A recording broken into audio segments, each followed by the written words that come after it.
Bonjour, je suis le professeur Alpha, et aujourd'hui je vais vous parler d'un événement qui arrive dans la vie de toutes les femmes vers la cinquantaine, la ménopause. Mais qu'est-ce que la ménopause ? Il s'agit du moment indiquant la fin de la période de reproductivité de la femme. Son signe principal est la fin du cycle menstruel. Ces cycles sont organisés grâce à l'alternance de pics et de chutes de deux hormones, l'oestrogène et la progestérone. À la ménopause, ces hormones sont beaucoup moins produites par le corps, ce qui entraîne un arrêt des cycles. C'est un événement naturel qui ne se fait pas d'un coup, mais sur une période qui dure environ de 2 à 4 ans, et on la considère finie après 12 mois sans l'apparition de règles.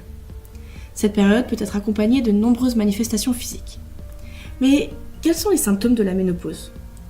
Avant tout, il ne faut pas oublier que même si nous parlons de symptômes, la ménopause n'est pas une maladie. Les manifestations physiques de cette période varient d'une femme à l'autre et varient au cours du temps.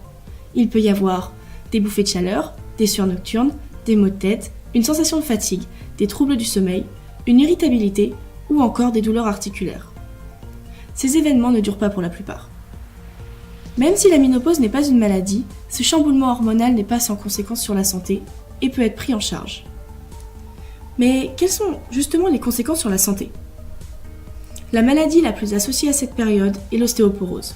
En effet, la chute d'oestrogène entraîne une accélération de la perte des tissus osseux.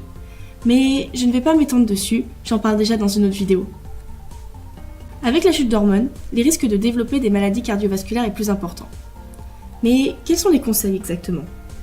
Tout d'abord, si le médecin l'estime nécessaire, un traitement médicamenteux est possible.